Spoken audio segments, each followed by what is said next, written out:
I am so excited about this week's podcast sponsor. This is another member of the Kid Factory Network. And if you don't know what that is a group of kid entrepreneurs that we've kind of taken, matched up with sponsors, and are putting out some ads for their businesses to promote kid-owned businesses because we love them. This week it is Andretta Pet Care. Andretta Pet Care is a sister-owned pet care and pet sitting business. If you haven't seen their logo, you should go check it out now because it's adorable. These sweet girls are currently offering pet care visits at $5 per visit for caring for dogs, cats, fish, birds. They even have a giant lizard on the schedule, so they're going to pretty much care for anything. They have also partnered with their aunt, Emily Martin, to hire her for anyone who's needing overnight house sitting and pet care services at $40 a night. Their Facebook page, where you can book them and find out more about what they're up to, is www.facebook.com/Andretta Pet Care. That's spelled ANDRETTA-PETCARE. They're the cutest sisters in town, and they'll care for your pet. Okay, today's topic is ADHD and boys, and I am talking with the expert himself, the ADHD dude, Ryan Wexelblatt. I decided to focus on ADHD boys separately from girls because this learning difference typically presents itself very differently between the sexes. Not to stereotype or lump everyone in, but it's just a reflection of what the overwhelming majority of case studies show. Ryan is a licensed clinical social worker, and he's created his own methodology for teaching boys with ADHD social skills, executive functioning skills, and more. What's unique about Ryan is his insightful content is all his. He was frustrated with the lack of realistic tools for parents, as well as the fact that none of the ADHD programs were focused on the children themselves. So he created his own, and it's genius. He's a breath of fresh air for frustrated parents who've read all the ADHD books and their son is still struggling to make friends or turn their homework in on time, etc. Listen as you get a peek into a new way of looking at ADHD for our boys. Go, Mommy! Go! The best mom ever. You are the best mom ever. This is the Go Get Mom podcast.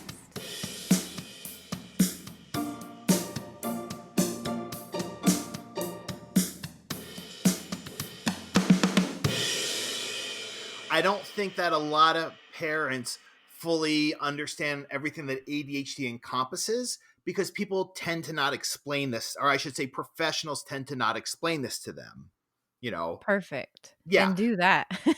Right. Yeah, so how do you wish it was explained? Yeah, well, I guess, I have two things. I mean, one, more than anything, I wish it was explained to kids in a way that's relevant and meaningful to their life. Because, 95% of the time when I ask, it might even be 98% of the time, when I ask kids what ADHD means, they can say, I have difficulty concentrating. And that's pretty much it. Or they give me something like that. Or, and what I find is that for a lot of families, they are given kind of a very terse definition of ADHD, and for kids, they're really not given much of a definition except for maybe kind of like an academic explanation of ADHD a lot. So what I do is I explain to kids because so many of the kids who I work with have kind of been on this very typical trajectory where they get diagnosed. Nobody's given them really an explanation of ADHD. They're told they need to go to a therapist, but nobody explains to the family why they need a therapist, which I also don't agree with. So then they go to a therapist, not understanding why. The therapist doesn't exactly explain any of this to them, and they wind up feeling pathologized.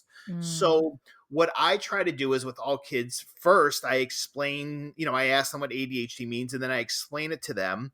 And I explain it from, kind of a lens of executive functioning and through social learning. And, most importantly, I emphasize to them that there is nothing wrong with them. They don't have a problem. It's just certain things that their brain makes harder to learn and easier to learn, like anybody else. So I use myself as example. I say, learning all this social stuff, my brain makes that easy to learn, but it makes it really hard for me to learn math. Mhm. And I try to frame it that way. And then for parents, what I try to do is kind of introduce them to concepts that they might have not heard, other places before. So, as an example, somebody, parents say to me, my son has difficulty reading social cues, another term that I don't use. Mhm. And I explain to them, well, it's not really that he has difficulty reading social cues. It's that he has difficulty most likely with perspective taking skills and situational awareness, and these other things. So that's kind of a long-winded way of saying I try to give a little more comprehensive understanding to both parents and kids. Well, no, I think that's perfect, and that's exactly why I'm really glad that we're talking because that's what I kept seeing from you were more realistic tools, like following you on social media and reading your newsletters that you send out, or a blog. I don't know, I call them newsletters, whatever. Right. Um, and that information is like, "Oh, yeah, this is so much more real world." Everything you're saying and I remember when I called you and you were like, "Listen, I'm not research based." And you were, like, cautioning me about, like, "FYI, this isn't steeped in research." But talk a little bit about why, because I think that's what makes me so invested in what you're doing and wanting to kind of shout it from the rooftops. Well, thank you. Yeah. So I want to say, I mean, I do read tons of literature on ADHD. I get as I'm subscribed to get any notifications when there's anything in the media. I get, academic journal articles, that talk about ADHD.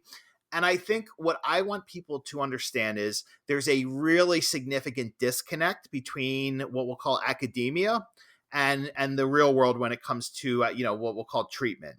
Okay, Mhm. so I think that's the first thing. And the other thing for me is that I think that the ADHD field as a whole field has really stagnated.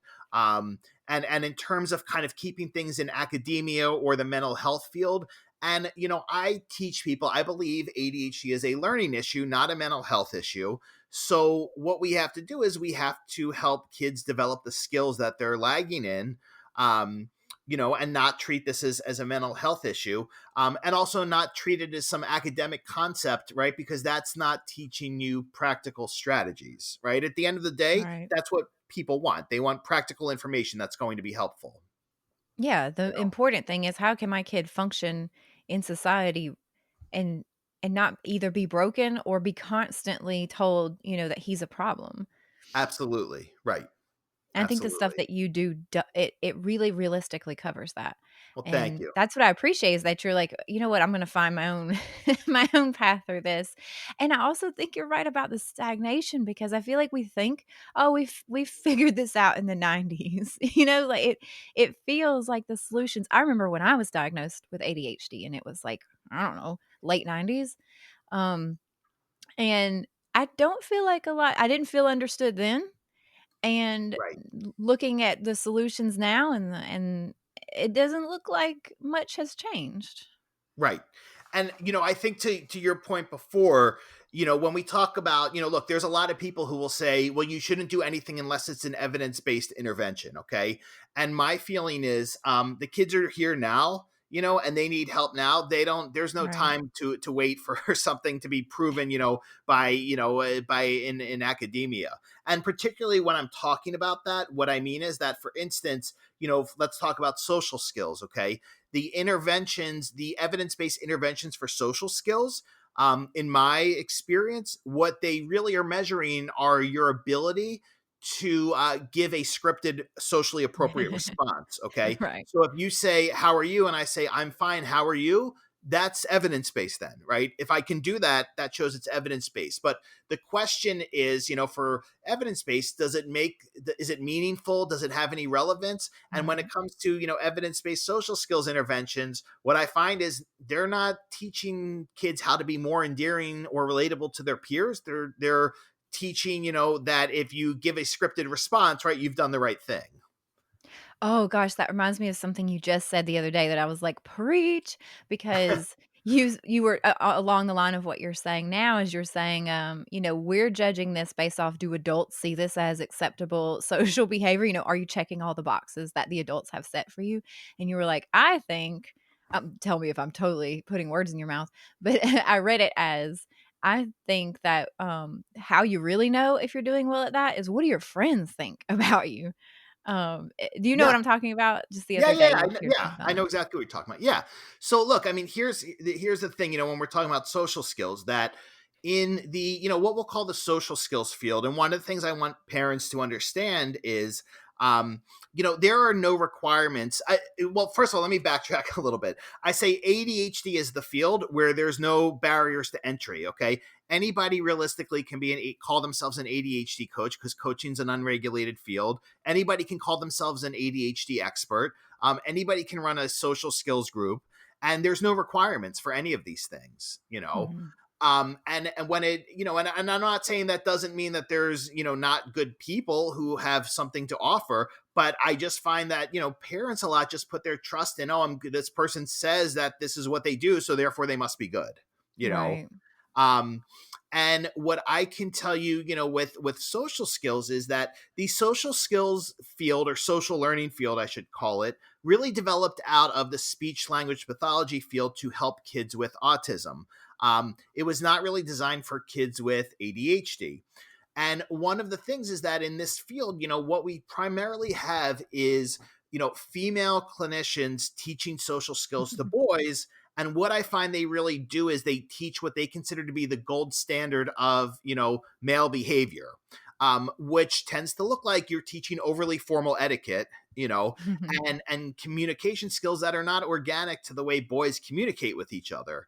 So my thing is, we have to make this like a little more relevant and a little more realistic to kids, because, at the end of the day, it is your similar age peers who are the judge of your social skills. It's not your parents. It's not a therapist. It's not the nice person teaching you social skills. It's other kids. So if other kids find you unrelatable because you are, you're a 12-year-old boy and you say things like, how are you feeling today? That doesn't make you very relatable to your peers. No, it doesn't. And so Yeah. I think you use a tool, I believe, and so if you don't mind kind of explaining that, like, how do you how does what does this look like in real time with these kids? This is it social relator and information informer? Did I get Yeah. those right? So Yeah. how do Yeah. you use that in real time with these boys? Yeah. So one of the things I also want to clarify is that, people who are diagnosed with Asperger's, I still use the term Asperger's, or higher verbal Mhm. autism, they have different social learning needs than people with ADHD for the most part. Okay. There's a lot of crossover, but at the end of the day, they are different. So Mhm. one of those terms, information informer, social relator, terms I learned from the social thinking methodology, which are about teaching that an information informer is somebody who has one-sided conversations, talks at other people, forgets to ask questions or show an interest in others. And at the other end of that continuum is being a social relator, which is somebody who has reciprocal conversations, shows an interest in other, and asks questions. So what I teach kids is, and I explain this to them, that, when a kid, when a kid with ADHD is being an information informer, that happens because their self-directed talk, or what I call their brain coach, the volume is turned down too low. So they're not always thinking in the moment, am I sharing too much information? Am I, forgetting to ask these things? And that also has to do with perspective taking, So there's two pieces to it. There's the language piece, which is really about, it's an executive functioning skill. And then there's a perspective taking piece. So understanding how you come across to others, which we could say is a social executive functioning skill. And what I teach kids is that if you want to, make and sustain friendships, you have to learn how to be more of a social relator, and you have to use your brain coach to help you be more of a social relator, because that's what's going to make kids want to be around you. And just, one other point about that real quick. And I explain this to kids, a lot of kids with ADHD, they gravitate towards younger kids, or they gravitate towards adults. They gravitate towards younger kids because younger kids have less social expectations of them, and they can also Mhm. control play situations with younger kids. and they gravitate towards adults, particularly if they're an information informer, because an Mhm. adult will sit there and listen to you ramble on about Minecraft, right? And they're going to be polite, right? Yeah. Whereas your same age peers are not going to do that. So that's why a lot of kids with ADHD gravitate towards one or the other, because they realize that, their same age peers are not going to kind of, tolerate when they're being an information informer. That's so perfect. And Yeah. so, I mean, does it just switch a light bulb when you're discussing this with the kids that they're like, "Oh, yeah, maybe I do that?" Or do you guys do practice? Like, how do you do that when it's authentic? Because again, we know a lot of these tools that are not realistic at all, and they're sort of these fake conversations that are sort of drilled for them to memorize, and that's not effective. So Right. how are you is it discussing and sharing this information with them, is that enough, or do you guys, what do you do to really make that, a reality, that they begin to actually engage with people or actually, um, realize that they need to be invested in the other person just as much as that person is investing in them? Yeah, well, what I would say is no, a light does definitely not go off because, and this is what I explain to parents. I say, when somebody has social learning challenges, meaning they have difficulty learning social information intuitively, there's certain things they didn't pick up, right, naturally. And for one thing, I want parents to understand is, because this is a myth perpetuated in IEPs, so IEPs will say, or 504 plans will say, like, Ryan needs to sit in your positive peer role models, right? Or he will improve his social skills by being around positive peer role models. You don't improve your social skills by osmosis, okay? That's not how you improve social skills, by being around kids with more developed social skills. That's just a myth that's perpetuated. And Yeah. what I would say is that no, it doesn't go off, a light bulb doesn't go off for kids because, they're not thinking about how they come across to others, right? So the first thing we have to do is really teach them that, other kids, the way other kids treat you or react to you is based on their thoughts about your words and behaviors within the context of the situation. Okay. So that's the first thing. You have to have a foundation in this perspective taking piece. What I Mhm. do in the moment with kids is, if, like, for instance, during my camp, if I see kids, being an information informer, I don't say you're being an information informer right now because I want them to use their self-directed talk. So, I might say, I wonder if, the guys are getting a little bored right now because you keep talking about Fortnite skins, or I'm wondering what their thoughts are, that you're not really asking them questions about themselves or talk about things that they like talking about. So, and that's what I try to teach parents too, is that this learning process is most effective when it happens in the moment. Okay.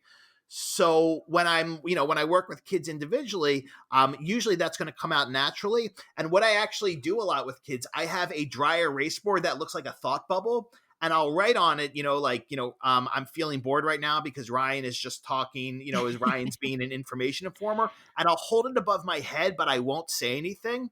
And I do that because I want to explain to them that this is what somebody's thoughts are, and they're not Mm. going to always share their thoughts about you if you're doing this. That is so it's hilarious and great at the same time. Thank you. And by the Well, way, I've done that with adults as well. that's perfect. I know a Yeah, few adults that could use that. I don't exactly. even wanna tell them what's in my thought bubble.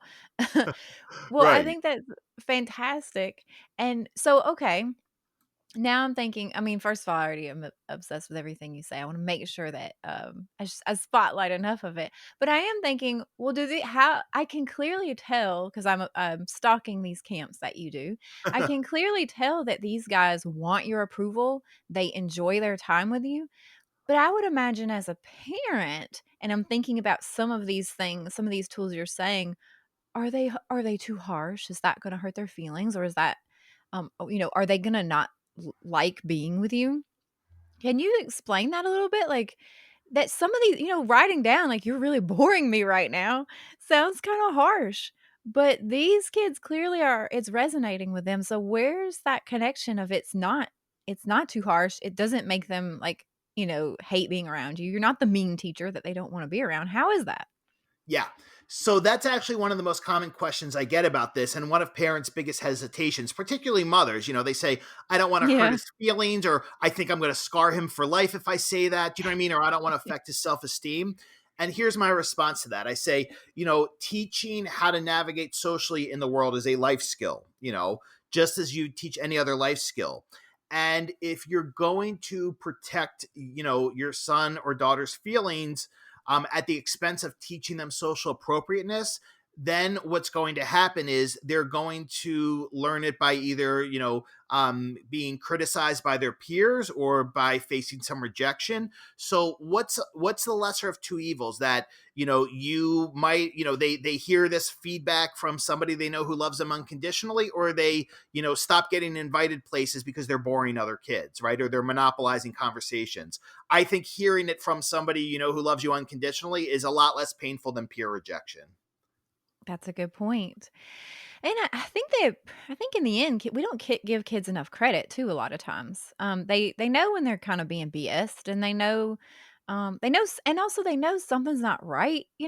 Like, and if we're not acknowledging it and not letting them in on what is it that's not quite right, like they're gonna pick up, like you said, when the psychiatrist is talking to him about diagnosis and immediately wants to send them to therapy.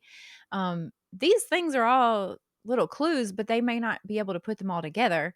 And maybe they appreciate, like, the cringy thoughts, clutch thoughts thing that you do. I think they appreciate that you're giving them real life scenarios and real things that they're actually thinking. And so they know that you can relate to them. They know that you know them. And so therefore, maybe they're more appreciative of you're just trying to help them out. Yeah, and I think, look, I think the big thing is that I come at this from an angle of it not wanting, not being pathologizing, and saying, that, right, this is just something that, your brain needs some help learning, because, that front part of your brain that we use to kind of have conversations with yourself, it's developing a little slower than the rest of your brain, and it will eventually catch up, but there's still some things we need to do in the meantime to help it.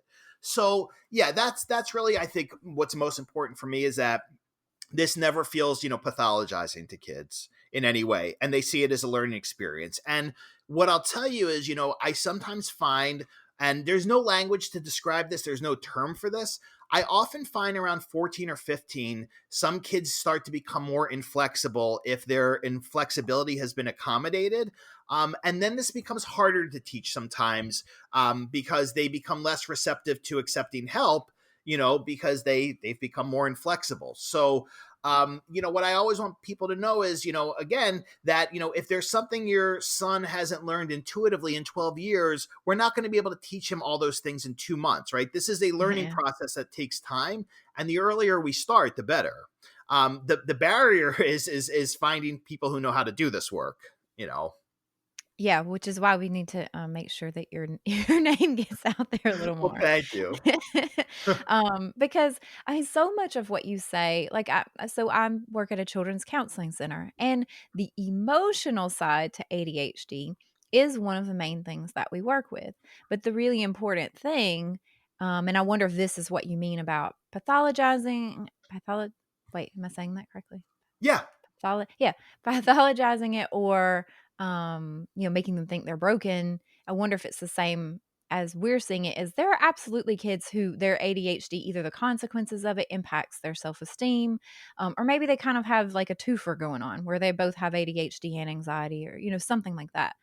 Um, but it doesn't always mean, like, I was wondering what if you could clarify what you mean about you don't love the fact that ADHD, the diagnosis automatically comes with a prescription for therapy. Why do you disagree with that? Well, because I think for me, ADHD is first and foremost a learning issue that may or may not have a mental health component. So when we treat a learning issue as a mental health issue, is it any surprise that kids become adverse to participating in counseling? Because we're basically saying, oh, you have to go to this person, right? And, because something's wrong with you. Um, Mhm. do you know what I mean? And then the other part of that is that even, there's lots of really well-meaning therapists who just don't have any kind of background in ADHD. I received no information about ADHD in my graduate program. Maybe it was covered in one class one time, about, in my psychopathology class. Um, all this stuff that I've learned, I've had to seek out on my own. I didn't get any of Wow. this from school.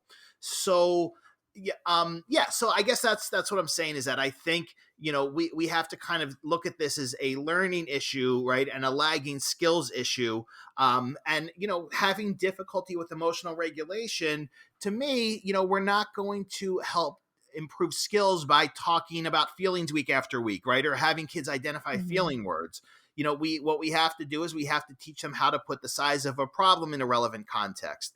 I think we have to teach them, the concept of emotional compression, meaning, however you feel is fine, but you can't always show how strongly you feel because it might make people uncomfortable in this situation, right? You can't Mhm. yell at, like, your mom in a movie theater, right? Because she won't get you more popcorn, you know, Right. those kind of things. Um, and I think really, that's kind of what I want people to think of ADHD more, is it's about acquiring these skills that are lagging, rather than something you have to go and talk about and like process your feelings about having ADHD, so to speak. Right, right. No, I agree with you. I think if sometimes there comes those feelings attached to that diagnosis, and like again, sometimes there's sort of some parallel other stuff going on that you would benefit. But no, I do not think that. And sometimes that is, we definitely do get calls where they've just sort of been sent straight to us, um, straight, from the ADHD diagnosis. But there's no real clear reason. Well, are they fine? Like, if they're if they're cool with how they are, and it's more the world that's having to adjust around them, then maybe they could use more of the tools that you're, Right. showing, Right. versus if they're internalizing this diagnosis and they're the one struggling, maybe that's the difference, is, like, who's struggling as a result of this diagnosis. Right. If it's the world, then maybe you would be a better fit, and, the type of tools that you're sharing, and if it's them that are, suffering because of it, then that might be where a therapist could come in handy. Right. And look, I mean, I'm a licensed clinical social worker, so it genuinely pains me to say this, but the number one comment I hear from parents when they reach out to me is, we've tried therapy and it wasn't helpful, or my son hated going. And often it's, we've tried multiple therapists and it wasn't helpful. So Very true.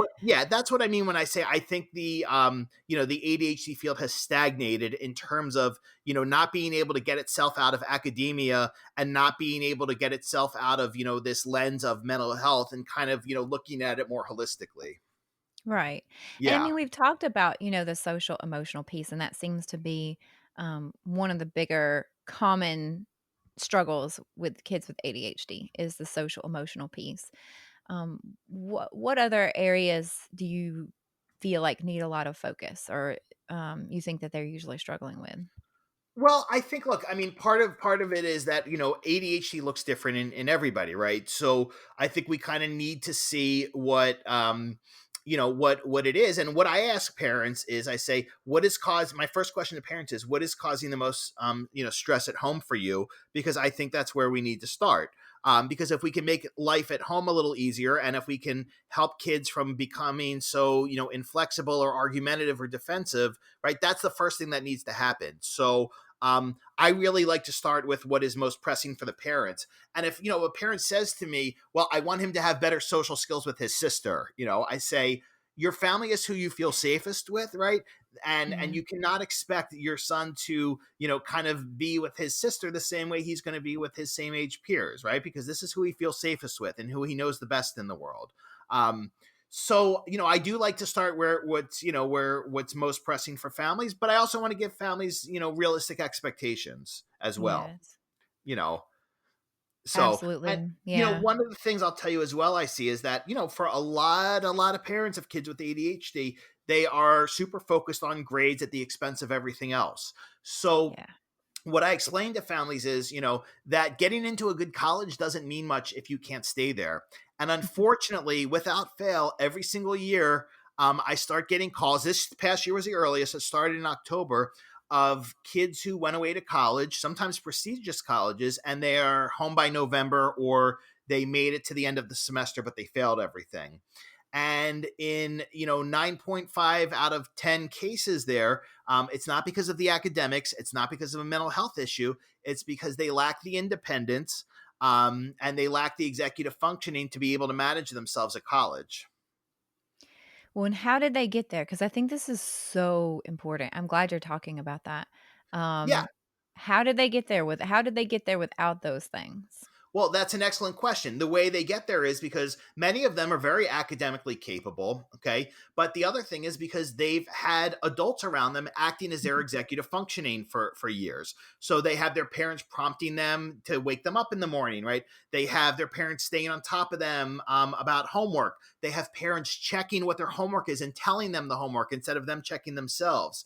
A lot get a tremendous amount of support in school from adults who are acting as their executive functioning. So what happens is, right, when you graduate high school, all this support and you go away to college, all this support you have is magically gone, even if you don't go away to college. So what happens is people tend to put all their focus on right grades, and thinking that somehow kids are just going to magically develop these skills. And unfortunately, that doesn't happen a lot.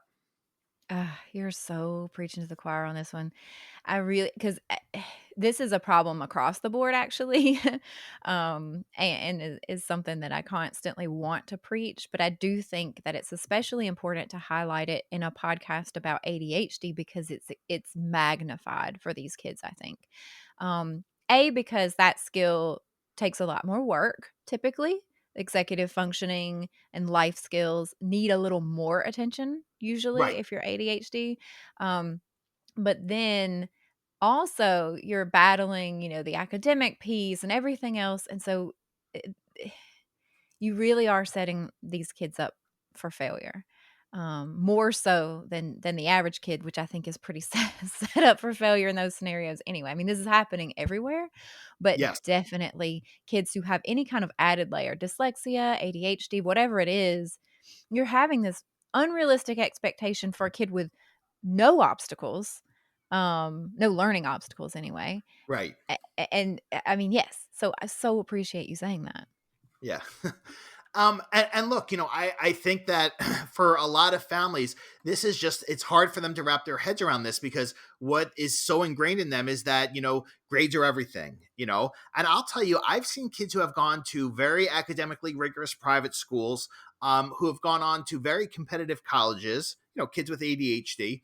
And when they're home by November, I remember one kid I worked with, and his father said to me, it never crossed our mind, in all these years, and no therapist we saw ever said to us that maybe we shouldn't be waking him up for school in 11th grade or 12th grade.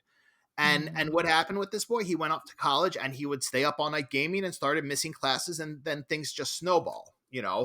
And yeah. right, and what we know is that one of the best predictors of success after high school is, or success in college, is one, being able to manage your sleep on your own, getting up Mhm. independently. um so if parents are still waking their kids up for school in high school, I say that needs to stop right now. Because you're doing a disservice to them. Yeah, and I mean, what other so if you had every parent's attention, and they may be a part of that rat race that I think a lot of us parents get a lot of pressure to join, and your child is ADHD, and the only way they're gonna, you know, get into these schools is with your help, which is actually the case, I think, for most kids. Most kids are not self-driven enough to get into these big name schools because Correct. of what it takes to get into them Right. these days. It ain't what it used to be. Right. Um, Exactly. I mean, the school my husband went to, our son most likely couldn't get into. I mean, if my husband were a high school student today with the same scores and everything else, he wouldn't get in today. Right. So it's a totally different system. What other advice other than wait, don't wake them up in high school? What else do you wish that you could just tell them and then they would do it? Excuse me. Yeah. I think, my best piece of advice is that, and this is really what I've moved towards with parents, is saying you have to take this learning into your own hands. Okay. You can't rely on the whole world around you, or people who are, trying to help you and have good intentions to kind of, help you understand what you need for your kid to get there. You have to be really proactive about this. And I'm not saying you have to spend a lot of money here. I'm saying you need to take the learning into your own hands.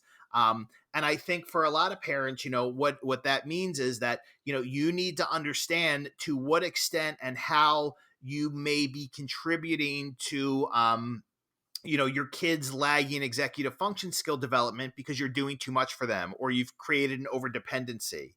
Um, So I guess what I'm trying to say is there has to be a little bit of soul searching on a parent's behalf and not going to just getting defensive, because that's not helping them and it's not helping the kids.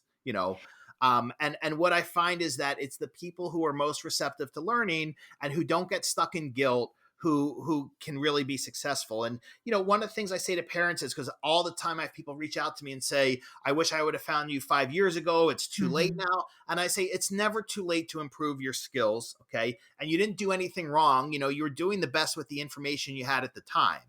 um which is why I really try to emphasize to people, take this learning into your own hands here. Well, and the deal is, I know, I have done this, made this transition in our family. Um, and my son's not ADHD. If you do that, if you put it back more on them to be responsible for themselves, what's going to happen. Their grades are not going to stay what they were, right? Most likely. Like, Right. there's going to be a dip, and there might be a permanent dip. I think that's what everybody's afraid of, is if if I push this back on them, then they're gonna have those bad grades. And I can promise you, when we were in public school, the minute my child got a bad grade, there was a conversation had between, like the teacher was reaching out and saying, "Oh, I think he's slacking." Um, you know, how do you have advice for navigating that? Because if you do decide to prioritize executive functioning and life skills over academia, which at some point that priority does have to shift. What's going to happen is their grades are going to drop. You're going to get a note from the teacher. What's going on? It's going to be a whole thing. What advice do you have for navigating that?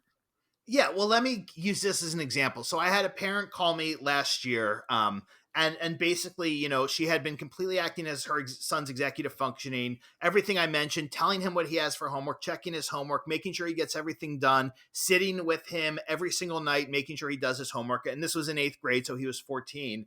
And when I said, when I said to her, the longer you act as his executive functioning, the longer you're going to delay the development of these skills. And she said, well, I can't allow my son to fail. And I said, okay, well, you can pick that he can experience natural consequences now, or he can experience them when he's out of high school and doesn't have the support and doesn't have you acting as his executive functioning. And I think the lesser of two evils would be to let this happen now, not when he's in college. Perfect. Thank you So for saying that, because yeah. it's true. It's true. And I think even when you delay it, you're not even just delaying it for the period. It takes longer than to develop, because you said that about like 14, 15-year-olds are going to they're going to be a lot more resistant to change, than younger kids. Some, yeah. Yeah. And The I other think thing, that oh, I'm sorry, go oh, go ahead. ahead. No, no, no, you go ahead. Well, the other thing I was going to tell you, I don't say this directly to parents, but I'll put it in like post. I say, in regards to that, if they say I can't allow my son to fail, what I say is that you're guaranteeing his failure if you keep on doing this, and keep Mhm. on enabling his overdependence. And I put that in post because I don't want that to be directed to anybody in Yes. particular. Yeah, It's and plus all parents need to hear it from time to time. I mean, I yeah, doubt myself about that sometimes. It's difficult because I just think in general, the messages that you're constantly sent as a parent, is that how your child is now speaks to who you are as a person. And that's just not the case. right. They're growing and developing. They need to make mistakes. They need to fail. AKA, they need to make you look bad from time to time. And we just have to be strong enough to withstand that. Exactly. But yeah, it's tough out there, let me tell you, because Yeah, you're constantly being told one slip, and it's the end of everything. right. Um, and you're saying that when they say not allowed to fail, I can't allow them to fail, but I think it's because we get a grade on academics. But if they were being graded on their executive functioning skills and their social emotional skills, and if they were they're failing that, so um, Well, to you your know. point too, here's the thing, right? When kids graduate high school, we don't measure, how many kids went to college and were able to stay there. We don't measure, executive functioning, which is actually very hard to measure. It's not, people think, oh, well, there's, the brief and these measures. Well, you can't measure all of executive functioning. So Mhm. the thing is, right? If kids were getting a grade in this, or if we were measuring this, things would change, right? But we're not measuring those things. So there's really not too much emphasis on this because it doesn't affect grades or test scores, It's while so kids true. are in school, Yeah, but it definitely matters more later in life, as Absolutely. we've seen. Absolutely. Yes. Ryan now offers parent coaching in 30-minute and 1-hour increments virtually, so anyone can utilize them no matter where you're located. He also has his camp program and tons of informative webinars and workshops on his website, ADHDdude.com. I also highly recommend following him on Instagram or Facebook for cutting edge information regarding parenting your ADHD child. Yay, you finished the whole episode! The Go Get Mom podcast is part of the Kid Factory, a not for profit project aimed at finding solutions to the mental health crisis our kids and teens are facing. For more about the podcast and the project, go to thekidfactory.org, or you can follow us on Instagram at the_kid_factory. And to help me know if I'm doing a good job, be sure to leave a review on whatever podcast platform you're listening to right now.